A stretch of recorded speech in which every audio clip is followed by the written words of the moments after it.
André Traoré ni ale yan o ye kunafuli jɛlen mun bɛ sɛbɛn a bɛ sɔrɔ k'a bayɛlɛma an ka bamanankan cɛɲi na. André i ni sɔgɔma. Flode ko baasi t'i la. An bɛ Ala tanu an bɛ Ala ka bila la. O ye tiɲɛ ye. Sabula an si t'an yɛrɛ ma. Awɔ. An bɛɛ bɛ Ala ka mara de kɔnɔ. I y'a dɔn sa o i m'a dɔn sa o. I sɔnna ma i ma sɔn a ma o. Ala ka sebaya an bɛɛ b'o de kɔnɔ. Mais o est-ce que bɛɛ dalen b'o la parce que bɛɛ dalen tɛ saya yɛrɛ la. Saya bɛ dɔw suye. O de kama n y'a f'i ye kuma kɔnɔ k'i sɔnna sa o. I ma sɔn sa o. I dara la sa o. I ma da la sa o. I bɛ Ala ka mara kɔnɔ. Parce que dɔw bɛ bato fɛn wɛrɛ dɔw bɛ dɔw bolo. Olu dalen don la ka tɛmɛ dabama yɛrɛ kan. K'a sɔrɔ ale min y'i da hakili ale de b'i dɔn ka tɛmɛ fɛn bɛɛ kan. Tubarikala. O tɛ tiɲɛ ye. O ye tiɲɛ ye. N'an ni an yɛrɛ to bolo de ka ɲi. N'an yɛrɛ to ka masaya kɔnɔ de ka ɲi. Nka dɔw ma da o la olu dalen don bato fɛn wɛrɛw la. Nka o n'a ta bɛ o i n'o bato fɛn bɛɛ bɛ masaba in de ka mara kɔnɔ. An ka dugawu kɛ. Amina. Ala ka hakili ɲuman d'an ma.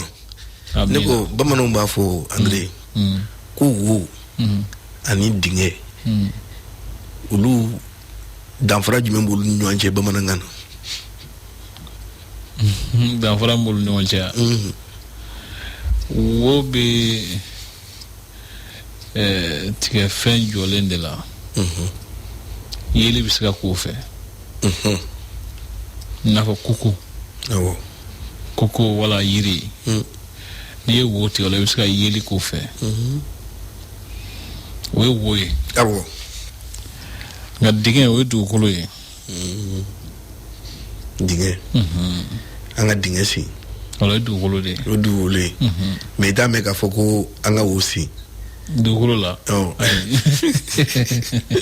a bɛ foli d'i ma. Journaliw caman b'i bolo. O ye tiɲɛ ye. O tuma an bɛ sira d'i ma i ka maaw kunnafoli sabula maa caman sigilen bɛ k'i ka kunnafoli kɔnɔ. Tarawele. Jalo bi ye ntɛnɛn ye utikalo tile 12 don san 2024. I ko ten fasiribaw ye sɛbɛnniw kɛ. An bɛna lajɛ fɛrɛtɛ fɔlɔ kumaba dɔw ka olu ɲɛfɔ mɔgɔw ka faamuyali sɔrɔ a dɔw la filaw de ye. N'a ni nɛgɛ 11 cɛ o mana tɛmɛ ni miniti 30 ye ka sɔrɔ k'i nɛn don a tɔ ni ɲɔgɔn cɛ k'a walawala ka ɲɛ. An tila ka nɛn don a ni ɲɔgɔn cɛ waati ninnu na. O b'a sɔrɔ kɔgɔ ma dunna. Mura bɛ yɛrɛ la ka kɛ ɲini jama fɛ. Farimata bɛ na ni kɔgɔ ma ye. Ka taa fɛ sa e ka bɛɛ fɔ ba ye. Ba Jalo de. Olu de fana ka surun an na. A kɔni a ma ne gɛlɛya cogo mɔgɔ bɛ ɲɛsin bɛnkɛ de ma. Ne kɔni bɛ e de bolo sa o. Ne ko Fatumata de ka surun an na. Ale ni Ba Jalo.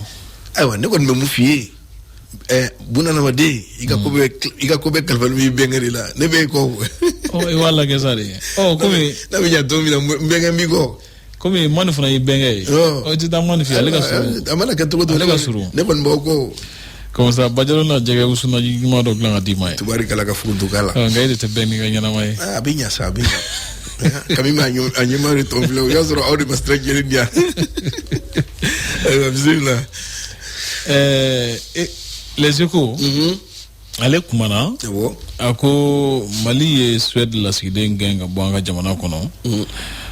Ka a sababu kɛ fɔɲɔgɔnko dɔw ye minnu tɛmɛna ni ɲɔgɔn cɛ latigɛ in taara juma tɛmɛnen tile 3 de dira a ma ko a ka Mali bila. O kɔfɛ i b'a ye k'a fɔ ko sɔrɔ nafolo dunkojugu ani yuruguyurugu kɛlɛli bulon kɛrɛnkɛrɛnnen hukumu kɔnɔ i b'a ye k'a fɔ ko aéroport du Mali o ɲɛmɔgɔ mɛ wele ko ɲɛmɔgɔkɔrɔ mɛ wele ko directeur commercial a tun bɛ jɔyɔrɔ in na n'a ɲɔgɔnnaw k'u jalakira sariya fɛ o kɔfɛ bugunatigɛ sɛbɛn mɛ wele ko carte d'identité biométrique ministre min ɲɛsinnen don jamana kɔnɔna lakanako ma ale y'a ɲini k'a fɔ ko mɔgɔw ka taa u ka bugunatigɛ sɛbɛn ninnu ta teliya la an ka jamana ɲɛmɔgɔyasow la polisisow préfetw fɛ wala sous-préfetw ani gendarmerie la ko mɔgɔw ka taa sɛbɛn ninnu ta joona joona voilà et tata amena on ye jamana indi volo e munu tawsoro o sugun non te toko law awo washitala ko ngena meta o kosa ngena ni tata ka boya nyane bana mera funa tata ay bo nyena tanga foto funa ka tata beka keti sabla jamana e wadde do ala abla lenga na toti akata chienti tuguni funa chen 40 ka soroble na bi bulu bi ka sebe ngoma ko to bela jele nyana mo jeleno mo ko tata uko fe ba ka foko lycée chamanje kalan ko mele kimele mo ko baccalauréat ko mo mo nyamwa joro folo soro joro sabana folo ko ministry ukumbe kalango ministry ka jamana ka foli la suba musa amaduma ube ufuradi Flaude ya foranya ko le premier national félicité par le ministre akain foli fene dore me ni mene ka faraga onyo ande akola mi se ba ne odfo madon ne fene obtenu balle fene kan tada ka est-ce que ne boneta se benadi kana kuma donda ya ne tama se be ne intari daka ne maoye aywa bismillah abenya al fendru wanto kala abenya sa bengen binya jamana ni fen sur la ni fen masoro kala ko babu dogonde floya o kele ka chambe ni fen sur la ngo be singa na fina mo fen sur manjane ngo babu damle dogom so de floya sa babu damle dogom so unyena unyena sayanga jamana yoro babu dogom so de do alde gara kuru floya bintu flamso unyena ngo jallo fana do mabbe unyena redi unyena ayo angata esor kumara ale ko bagi kimeli bagi jabi munun bora ibaye ka foko kemejatla mo kan wolon flande asoro nyina o ka chan salungo tay sabula ko kemejatla mo kan nan don di asoro o ibaye ka foko mi ya to do frala mo paseta hakeka ko sababu de ka foko golbo galabo fuima do san hono nyina kalan kera ka nye ka soro ni manga fuima wula kula me do ge sanure ta fene o ka ke ganya amina golbo galaba fuika na yala amina ila ifana ka foko buguna tege sebe nglani do me wule ko état civil journée africaine de l'état civil o sen fe ko ajira ka foko minu fana boru siguru la ka so ke kele olu ni buguna tege sebe ka kan ko fe tiza waten la halawla ibaye ka foko nyefol chama kera anje nyon ye la side mun be maliko na no anko ministre fe ka jira ka foko kumina ni la halam bisina tiza waten ani ayesko kibaro jonyon dira uma isa ayatu farafina senandola ci ko yana bo jekluba nyamgo korodo koko ale sumaile mana jento ko mali tere kunye ma ko folenye ayo medu gai ala ga hinala ami indicateur de renouveau ale asimentia ka foko musaka do mi se fo euro wa bishing bonyon kuma malde mun su yeno français ou lukaton mimba wole ko au conseil des malins de France ko akuma chel no ko sube nyama koro ale de jala kilendo demba jabira ko ale ajira ka foko ko ora jugu de wala kataka nyeshi ale ma ni koina o ko fe mo mino suandira ka ke bage kimeli sansorlo ko nyem ko bawye mino sansorlo atme bela jide kan ko ulu bi suandine dallu munu ye kulu kumbe gnola nga ku puira ka bo gnola CNJ mali nyamugo mo suwandi ga bla nyamugo la ka wajibera ka foku kata surasia kalange folo formation militaire nga kote a bela jele felaye bana me wule ko hepatite B ajira ka foku obe musu kono ma chamana ibaye ka foku kemejatla tan ani duru ka bisoro ulula BDMSA ko ale yira warbo tan folola minu ka bara kan yuma jamono kono kusube ala ko nyona je amina douane mo ko lui dibuli Sénégal fan fait comme il fait du mo ko cannabis ka o do mene mo lay aywa ame douane mo fu ko ni bara admina indépendant kumana ale ya cimetière ka fo ko Abdel Kader Maiga yi ajira ka fo ko ale majena do ka fra chamanja fra wati kan kokuraye o aya fo ani shuwel ko wala Maiga kelen ka nyogonye kalunani temene ko ka to kasola iba ga fo mali fini tuwe ke baro diga fo teza waten ku ye moju kerundo ke jatte wale kelawka o ko kala sawe ka dangar ke chamana ani ubulo feum o swed jamana kelen ka deme iri wali hukumu ko nana ko tige malila ko mali fana swed la sigde ge ka bo aka jamana kono ko swed bina min ko fesa ko sigikelen do ka o makono ay la sigikelen se fo wale milare kelen bonyo ko de tununa pangulon ko nyana bo chaga daba mo le ko aéroport du Mali kono no ta ne fla ko ulu jalakira do takra sanklen kaso a juru dula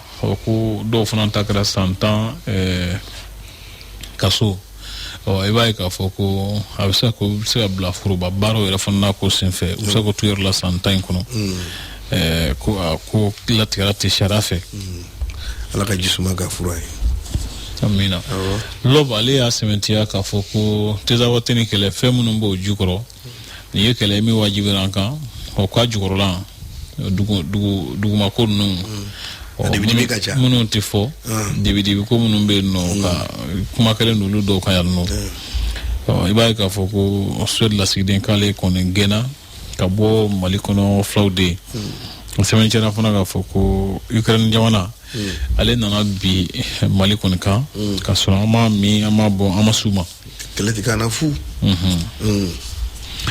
alternasi ala sementia ka fo ko impôt barakelo ko la façon courrier de la clé sewendo la façon nyamo wasu korolen kama ko ka so ke musaka mi me wele ko fond social ni la façon barakelo ka kungo bunyana bonnoy o ko o barake chugo ko make ko jeli ulu ka famulla lakana mbalia hukumu kuna na saili jamano kono o ko yala ko teza waten kelekra sababu ye ka fen chama ndakene kan wa o ni ngan tombe no folo dakarni Bamako no malni Senegal nyon cheje nyoyayi jago ko serafe o ko porotonomte Dakar no Dakar poru nyamo wa sudo nana Mali seragantama ko wa nyamo so mawlu conseil malin de chargeur nyamo fi ko nyogoy ka hakilla falen do ke flawde unyana so wadana kuna funtili ko boyni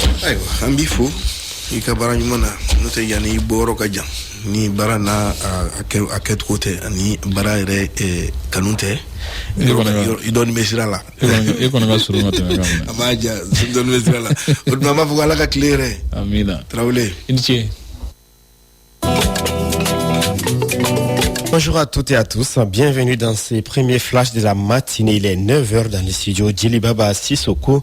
Selon les centres de coordination et de gestion des crises, 33 cas d'inondation sont survenus dans 9 régions et les districts de Bamako ces derniers temps. Ces cas d'inondation ont engendré un bilan de 2947 ménages touchés, soit un total de 22 553 personnes sinistrées avec 8 cas de pertes en vie humaine, dont 3 à Bamako, 4 à Ségou et 1 à Kaya et 91 blessés. Les pertes en termes de vivres sont estimées à 296 tonnes, 771 kg de céréales, des centaines de têtes de ruminants, grands et petits ont été emportés. Les populations maliennes sont invitées à aller retirer sans délai leur carte nationale d'identité biométrique sous peine de perdre la gratuité de la carte. Le ministre chargé de la sécurité dit qu'il lui a été donné de constater que le taux de retrait des cartes nationales d'identité biométrique s'avère extrêmement timide, alors même que ces cartes sont disponibles dans les points de retrait, notamment dans les commissariats de police, les brigades de gendarmerie, les ambassades, les consulats et les domiciles des chefs des quartiers. Le président rwandais Paul Kagame, récemment réélu, a été investi hier dimanche à Kigali, la capitale rwandaise. Âgé de 66 ans, Paul Kagame détient les pouvoirs depuis la fin du génocide en 1994 et a remporté les élections du mois dernier pratiquement sans opposition. En République démocratique du Congo, 527 détenus ont été libérés samedi de la prison centrale de Makala à Kinshasa. La prison centrale de Makala, construite en 1957 et unique centre pénitentiaire civil de la capitale, est souvent critiquée pour ses conditions de vie inhumaines avec une population carcérale d'environ 15 000 détenus. Alors que sa capacité ne dépasse pas les 1500, une nouvelle prison devrait être construite pour désengorger la prison de Makala. Au Soudan, les pluies torrentielles aggravent la crise humanitaire dans la province orientale de Kassala. Des familles réfugiées dans un complexe scolaire ont été surprises par la montée des eaux en pleine nuit, découvrant leur réveil que les abris avaient été envahis par les flots. Face à cette situation critique, le Haut Commissariat des Nations Unies pour les réfugiés a fourni des tentes d'urgence et a procédé à la relocalisation des familles. L'organisation a souligné l'ampleur des besoins en matière d'accès à l'eau potable, l'hygiène et l'assainissement, les qualifiant d'immenses. C'est tout pour ces flashs d'informations. Microphone à Runaba, à la technique Ousmane Ouele Diallo.